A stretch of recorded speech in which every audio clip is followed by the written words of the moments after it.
Thank you for listening to the Allender Center podcast. I'm Dr. Dan Allender. And I'm Rachel Clinton Chen. We're fiercely committed to providing hope and healing to a fragmented world. And restoration for the heart. Thank you for joining us. Let's get this conversation started.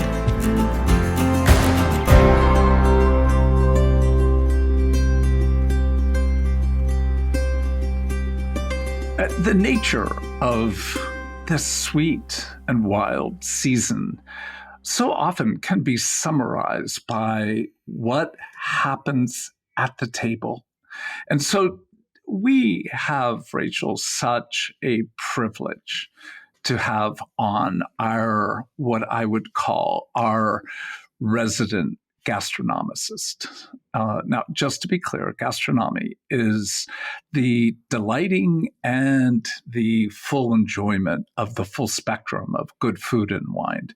And to be a little technical here, a gastronome is someone who simply has the ability to enjoy really good food and really good drink.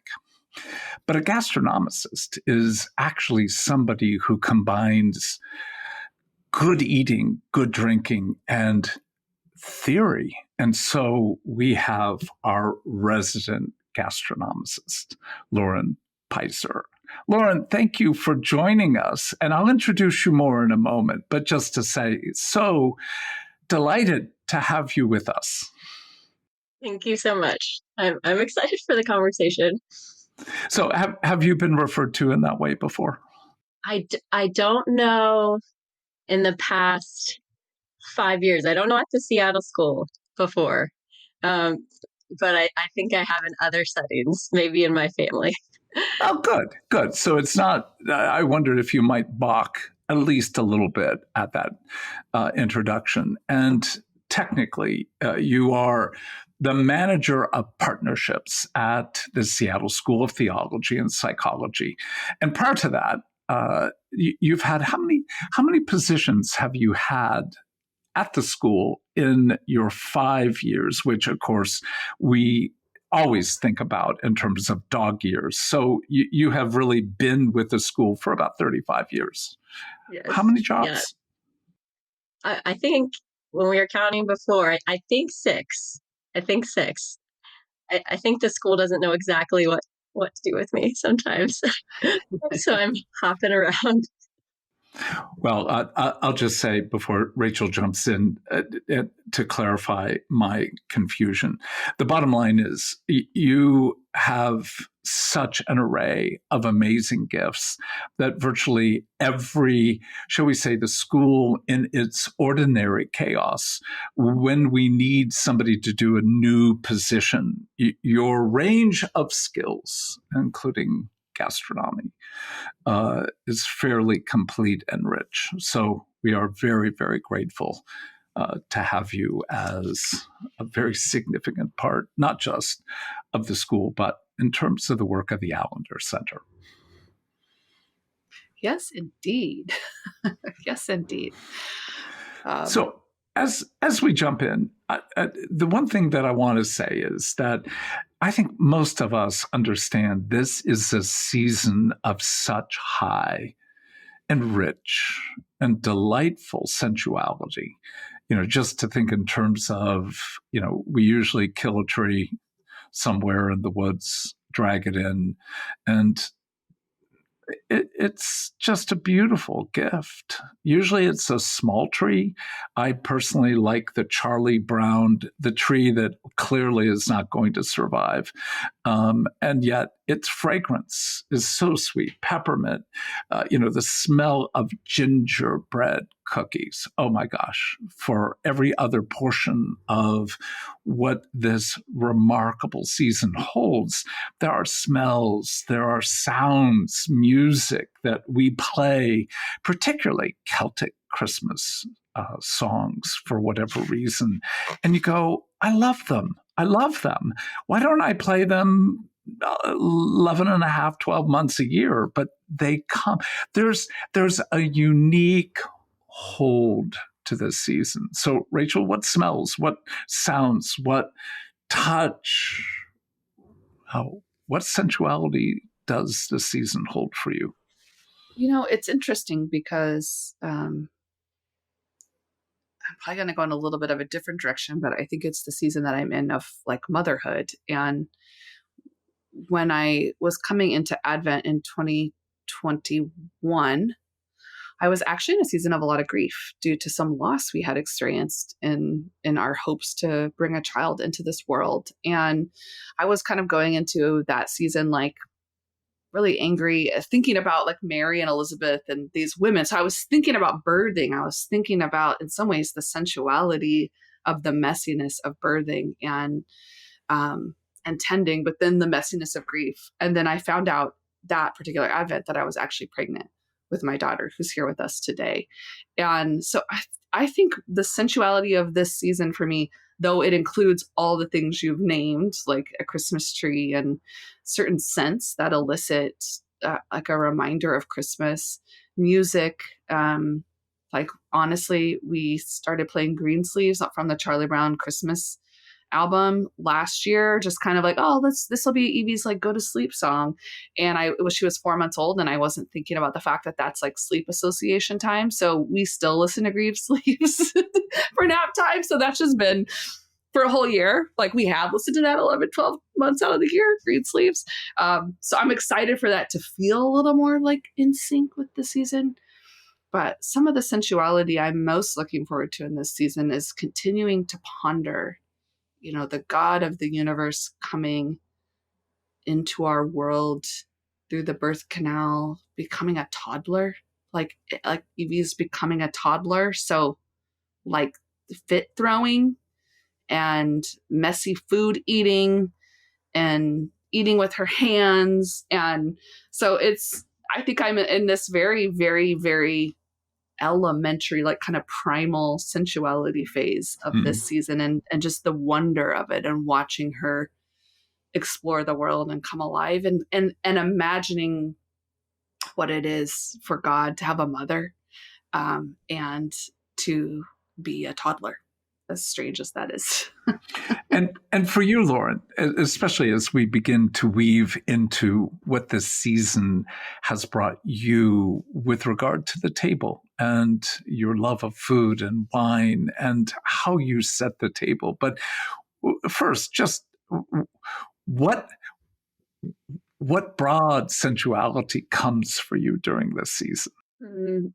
I love what both of you shared, because they both feel very resonant, because I have a 2-year-old, just turned 2 yesterday, actually, and a 5-year-old. And I was checking in my 5-year-old yesterday in a bed, and he is like, I cannot wait for Christmas. This is going to be the best Christmas we've ever had. And he's just really, really excited about it. And I think for me, some of that is the dancing and the letting loose and enjoyment of the Christmas songs and putting up the tree and actually laughing with my kids. And I think the food too, it's so different in different seasons, because before having kids, it would have been the hours of focused cooking and picking out the one that's going to pair with it perfectly, and being very intentional about what is going on the table. And now it's like, okay, how can we be creative here? How can I cook something while my kid needs something else, and they're throwing things? And so it's both. It's how do you make beauty in the chaos of it all? And I feel like that feels very resonant, both of those things right now. Having young kids, where you can't have the beautiful table that you want, or the picture of what you think beauty is, and then also getting to eat the cookies and like just love them, and have that childlike delight, is really sweet to get to see that through my kids. So that's what I'm looking forward to. Oh yeah, Francis last night, my older one, he's like, can I have a candy cane tomorrow? I'm ready for a candy cane. Is it Christmas season? So he's just the practice. all the little things he's so excited about, which is sweet to live through him in that. Well, it just such an important category that sensuality is in some ways at least part of the message, if not a means by which we get closer to what it is that we most want our bodies and heart to be delighted in. And without those smells, without that taste, and just hearing of your son's thrill, I'm like, oh, it's so sweet. And oh, Jesus, what would it be like for me to have that sense of this is going to be the best Christmas ever? So before we jump in to the table, I want to hear just a little bit about how you came to be not only a gastronome, but a gastronomist, not just one who enjoys food and drink and provides it for others, but actually that you have developed a whole lot of theory and thought, particularly theology, about the table. So at least first, how did you get into food? And then how did that move you into thinking about, in some sense, the theology of the table?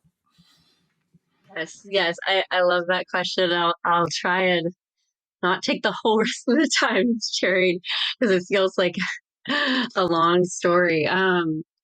But as a young kid, I feel like I was always drawn to food and cooking, and in that sensuality piece, probably like we're talking about, my son just getting excited about eating a cookie and how sweet it is.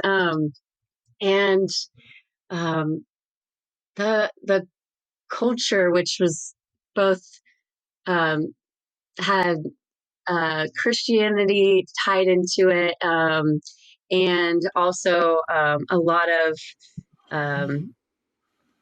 intention about productivity, and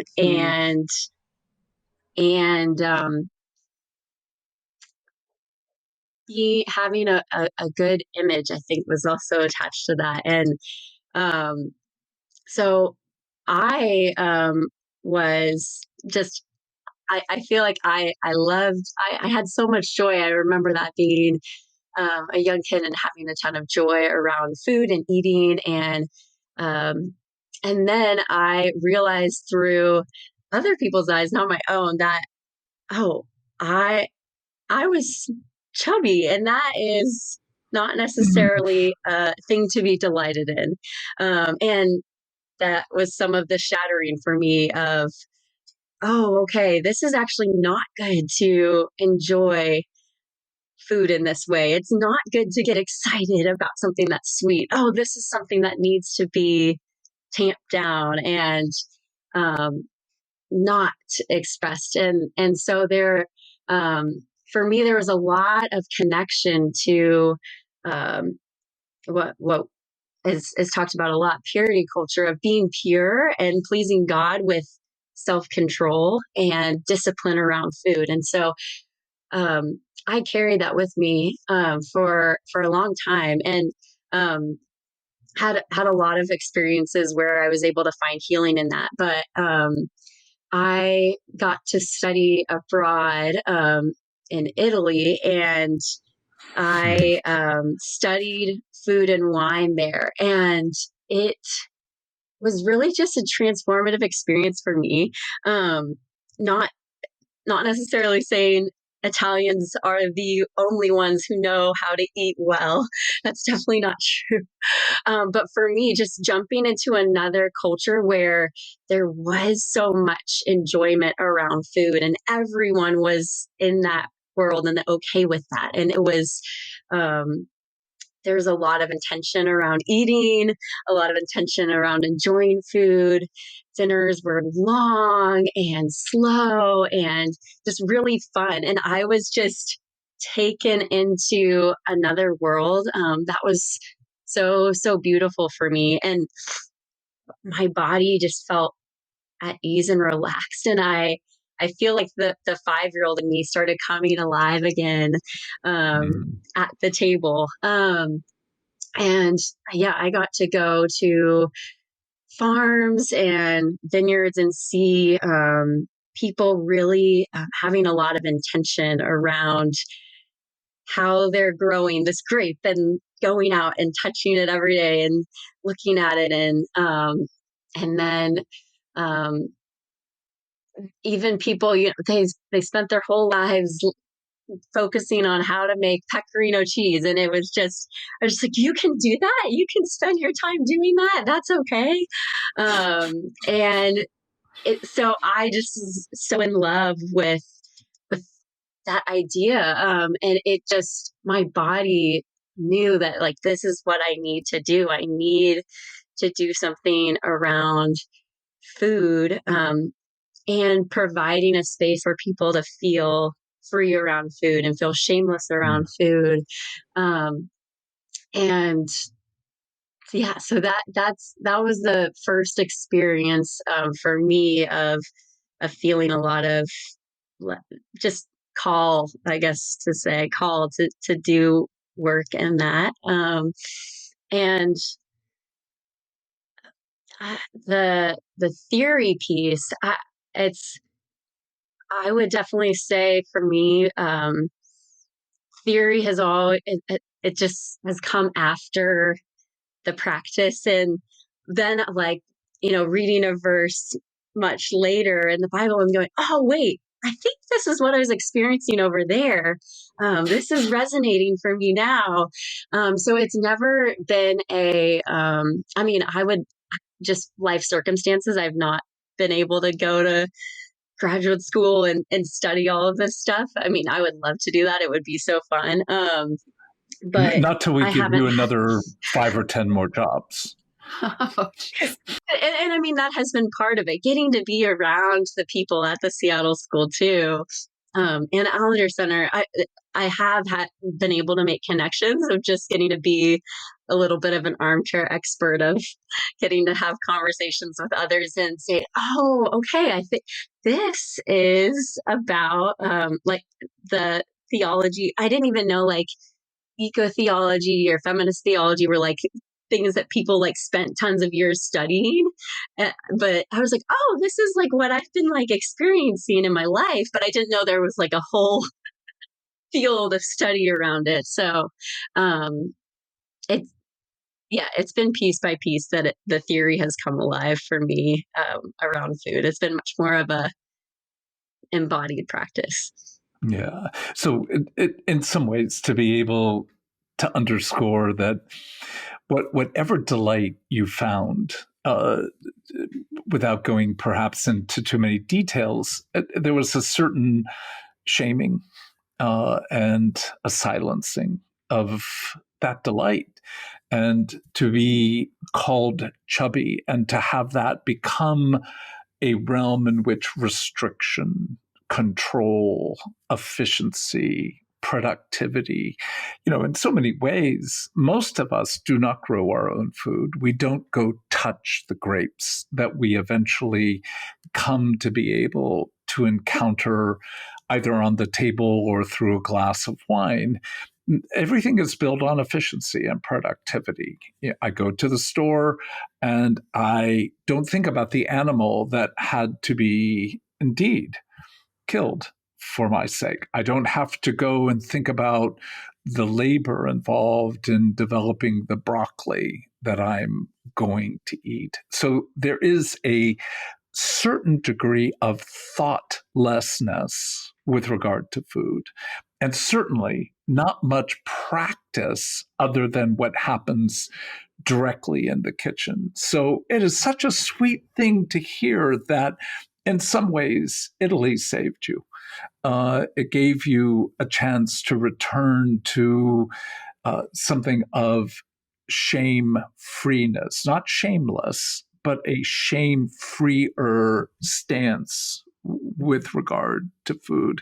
But you've been developing and thinking about the table and its role, not only in your life, but in terms of your own theology of thinking about that. I'd love to hear where that has taken you. Mm-hmm. Yes. Yeah. Yeah. So as you're saying, the table, it's really easy to think of it as the one place where you're sitting down to eat a meal, and when you have had more time to be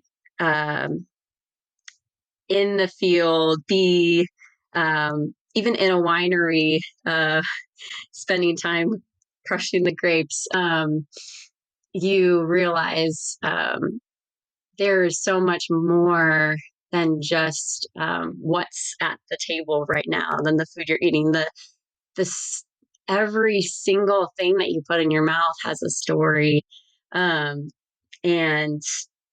it's touched other humans and other non-humans. And I'll share a little bit about my experience. So after I went to Italy, I was just wanting to do more and more around food and wine, and so I decided to get a job as a cellar intern. They even call them cellar rats. Is like the Wow.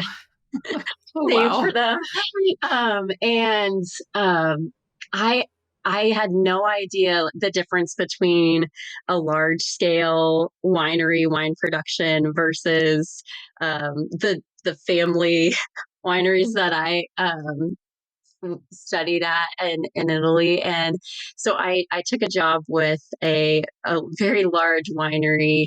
And I was like driving into California and like, oh my gosh, this is going to be such a romantic experience. I'm so excited. And then like I showed up day one and I'm like, I'm, I'm in like a factory. This is kind of wild. And the, yeah, the work was grueling, and I worked mostly with migrant workers, and they don't just do internships; they work there year round, and um, it was grueling work, and it felt not.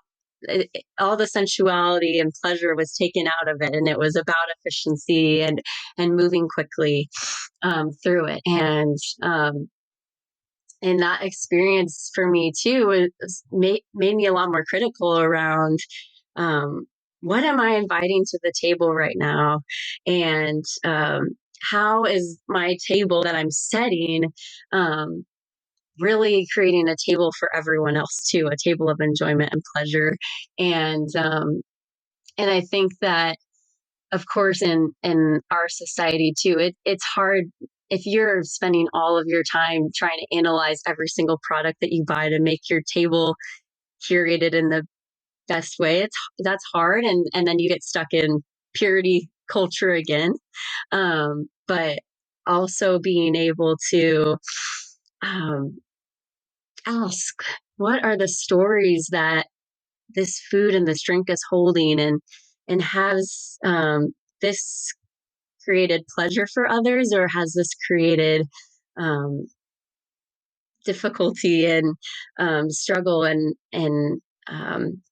oppression for others? And so that feels like a big part of my table is how is every piece caring for others, not just my own Mm. nuclear family, but my greater family and community. And so that feels like a big piece. And Jesus, of course, is the greatest example of table setting. I mean, he ate with so many different people, and he that was really his place to have conversation and um, break boundaries. And it Right. the way that he invited people to the table wasn't in a way that was who's in and who's out. It was how can we have a meal together, and how can I know you more, and how can I invite you into a different way of being.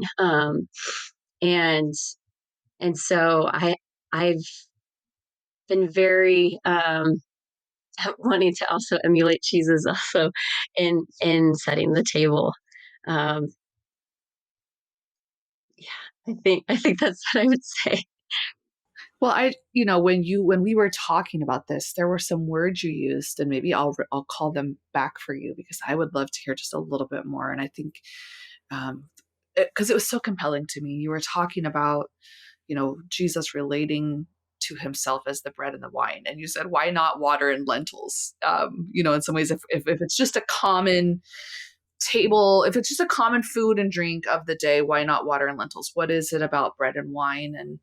And you use this language of like the matter and the magic, and even talking about that your current definition of the table, which I will let you speak more to, but you talked about that you think one of the most subversive acts of the Bible is Jesus gathering with the disciples for that last meal before he was killed. And it was just, I would love to hear more about, for you, even as we're thinking about this season of like God being embodied and taking on our human sensuality. Tell me more about the matter and the magic, and the subversive act of the table. Yes. So I can't remember like how this idea first came into my mind, but I think so. My husband makes a lot of sourdough bread, and I will say he was a sourdough bread baker before the pandemic. So truly sourdough bread baker. It's an important clarification because a lot of us tried. I tried to become a sourdough bread maker, and it never worked. So I like that clarification. Yeah, I feel like he would want me to clarify that. So he spends a lot of time making sourdough, and it is like a magical process to see what is dead coming to life again through fermentation. And for wine, I think it's fascinating, and I'm like, I wish sometimes we didn't have all this science to explain things away of why things ferment. But at the time of Jesus, they didn't have scientific reasoning for why grapes turned into wine. It was magic. It was divine. And so they would pick the grapes, let them sit, and say, okay, the gods need to show up, and then we get to have this magical drink. And so for the disciples at the time, I mean, I don't know. I this is my theory, but with God, with Jesus saying, "This is my body, broken for you," and he's talking about something that they have their hands in. They know they make the wine, they make the bread, but they also know that part of it is not theirs too. They need to call on the divine to take what they've worked with their hands and see the miracles or the magic come to be. And so when he says, "Eat this and remember me,"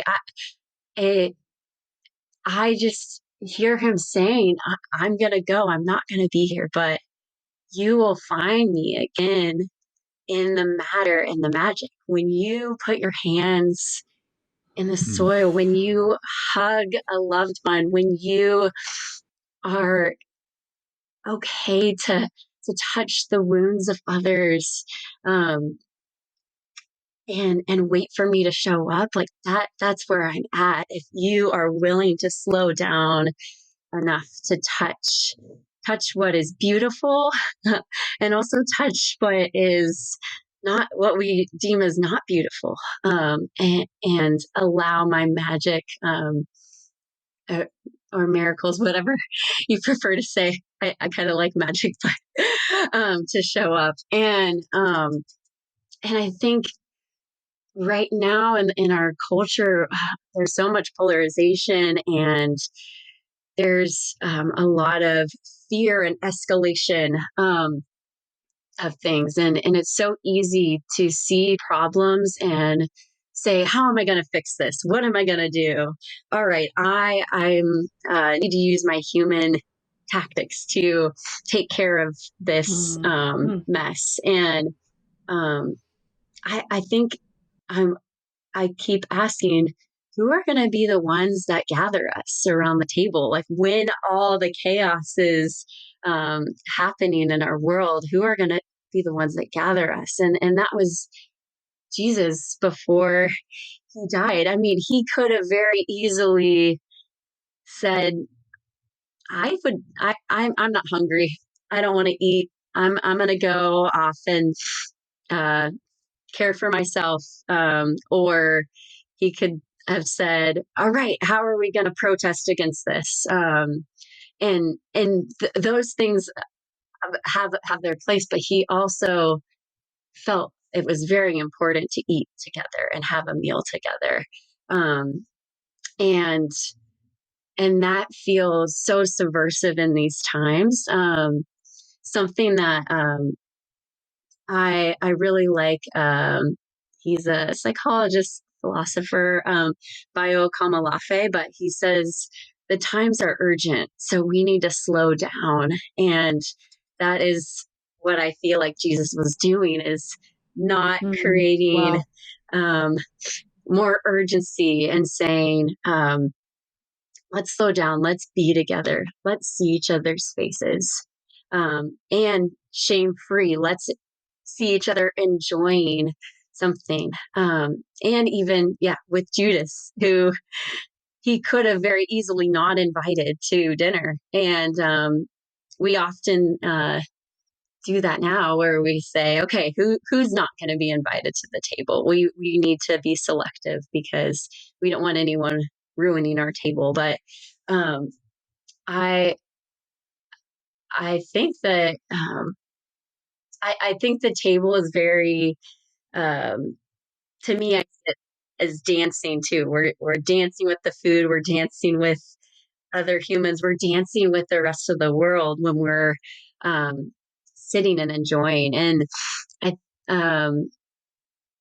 this thought came into my mind. I think it's been over, I don't know, just so much hurt in our world. But when you're dancing, you don't have time to create a scapegoat, because you're caught up in the dance with others, and you are caught up in the food.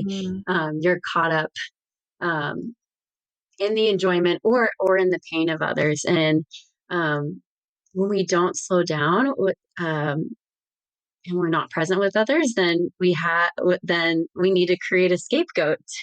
And when we're present with others, I think that's how that can melt away. And so that is some of the subversion that I think that Jesus was doing at the table. Well, just even if in this season you do not invite a Judas to your table, the fact of time is in and of itself subversive. The reality of saying, we had a dinner party just a few nights ago. My wife and a dear friend made a Georgian meal for friends who knew that we had gone to the Republic of Georgia this last summer. And one of the things we said before is, it will be what Georgians call a supra, which is a banquet that is built around toasting, and not a kind of, I toast to you. Each toast takes anywhere from 2 to 5 minutes to complete. And so we prepared people before they came to the table that the meal was going to be served plate by plate over 2 to 3 hours, and that everyone would be expected to offer multiple toasts. And you could have seen these are really lovely, lovely friends and neighbors. But the look was, what in the name of God are you talking about? Like, what? First of all, a meal for 2 to 3 hours? And the idea that, again, a typical American meal, everything's served at once. So you sit at the table and have your salad, and then your main course, and then your dessert. And that's about a 30 to 45 minute process. But when you basically say, no, you will be served individual plates through the evening, 2 to 3 hours, wine for 2 to 3 hours, toasting for it was awkward. Not all, shall we say, lovely, but it was fabulous because we were violating the custom of the normal evening of 45 minutes to an hour at most at the table. So when you think about the disruption of the table, I think most of us think about the comfort of the table. You're really, in one sense, creating this intersection between that which is full of delight, full of joy, but also disruptive. I'm assuming that you're more than aware that you're combining that paradox. How has that worked out for your dinner guests? That's a great question. And I mean, something that I feel like is true is it's not a single act where I remember coming back from Philly, and I really wanted other people to slow down and eat with me and go slow, but it was like no one else was on the same. And so it was like, I can't do this by myself. Like, I can't sit by myself and eat a 3-hour meal. Like, I need others to do this with me. And so, there needs to be a collective, agreement. And sometimes there's not, and you try and invite people into that. I think that my kids are not good at sitting at the table. Another example, it's not at the table, but my son, this was a few weeks ago, and I was so heavy with grief over everything that's happening in Israel and Gaza, and I was crying a lot. It was just a hard morning, but he really wanted to play in the mud, and he has some, I would say, sensory divergence, and I would say in some ways it's disruptive. He needs a lot of touch all the time, and so he really wanted to build in the mud bricks outside, and I was like, okay, I'll do this. I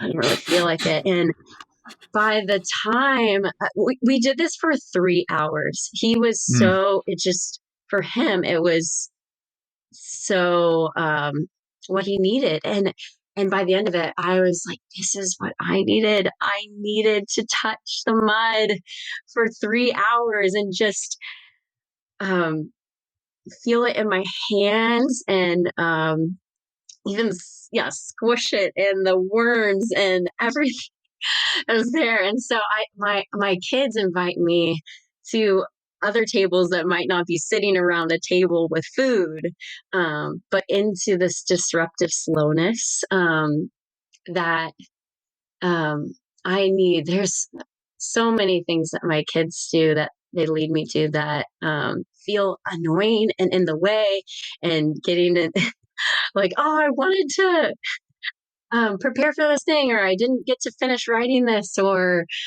I didn't put the clothes away, but they disrupt me. And I so often am after that's what I needed. It might have been what they needed, but it really was what I needed. And so I think inviting others to create tables for you in ways that maybe is their way of doing it is also part of the disruption.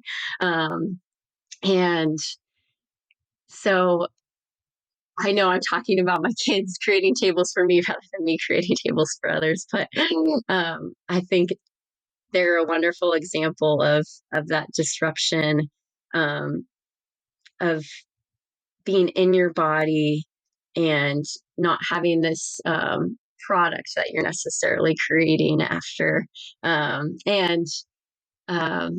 Yeah, even after that experience, my son for days, well, we built those mud bricks together, and that was just the best. And I was like, it was the best. It was healing for me too. Well, as we come to something of a close, there are so many more things to come back to, but to underscore that each of us, we all want to create meaningful moments.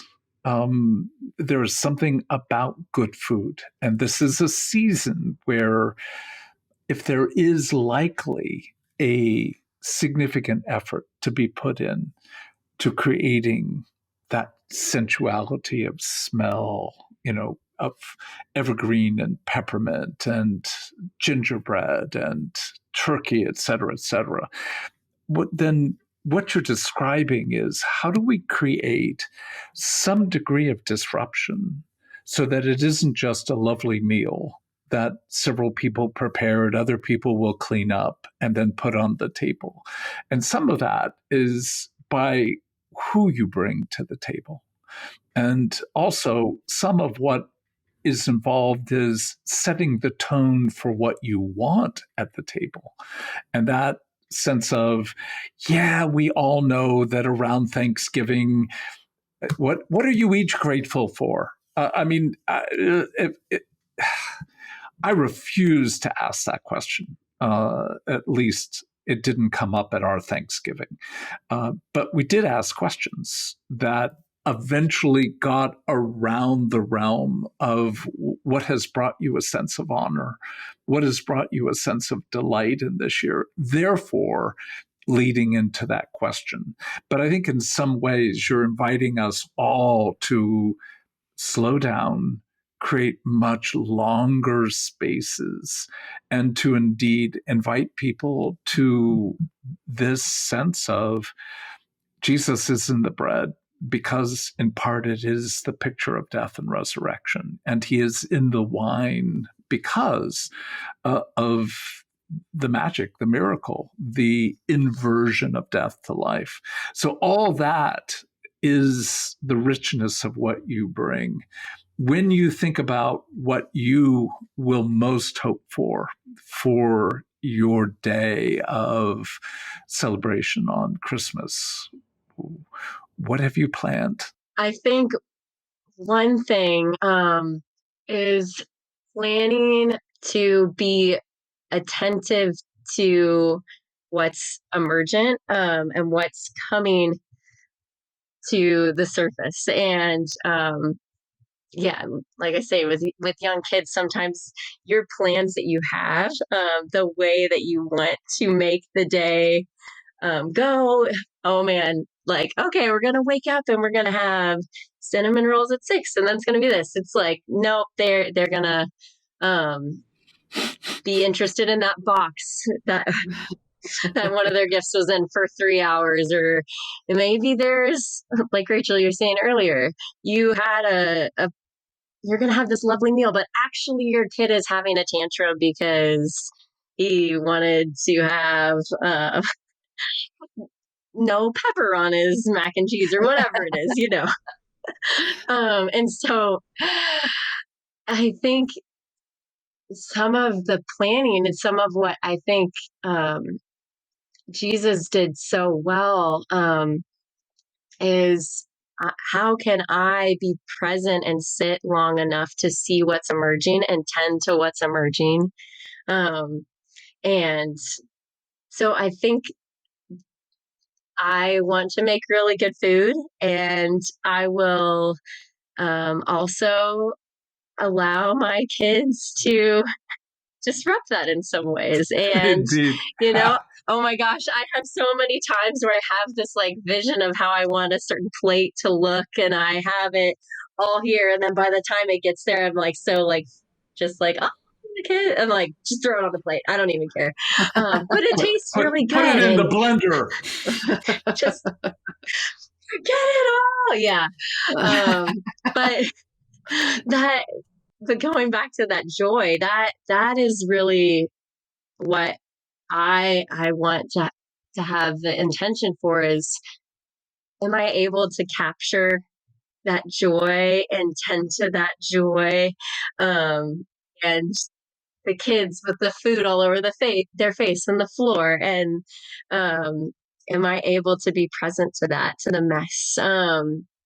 And going back, even to my childhood stories of how can I let my kids savor moments and feel my delight and their delight. And I think that's my plan for what our Christmas Day will look like. And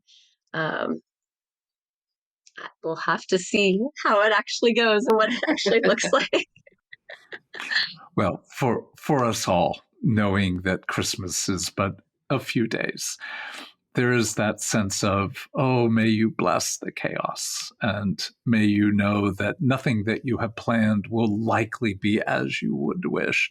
But there's still something in the anticipation for us of creating the plan that has maybe more delight than the actual process itself.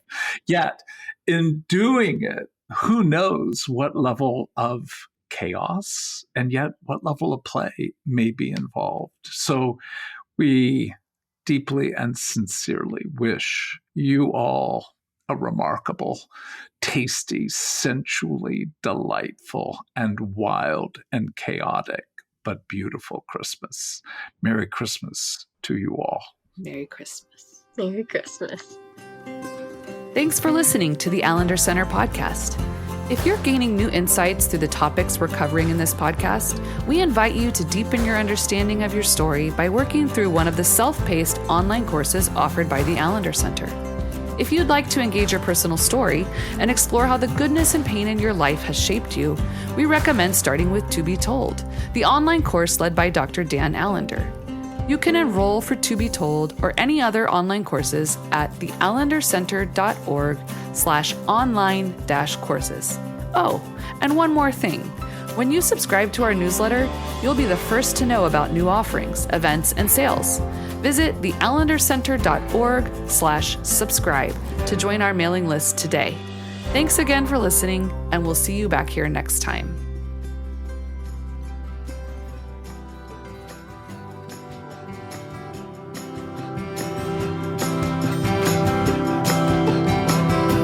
The Allender Center podcast is produced by the Seattle School of Theology and Psychology. If you'd like more information about the Allender Center, you can look at theallendercenter.org.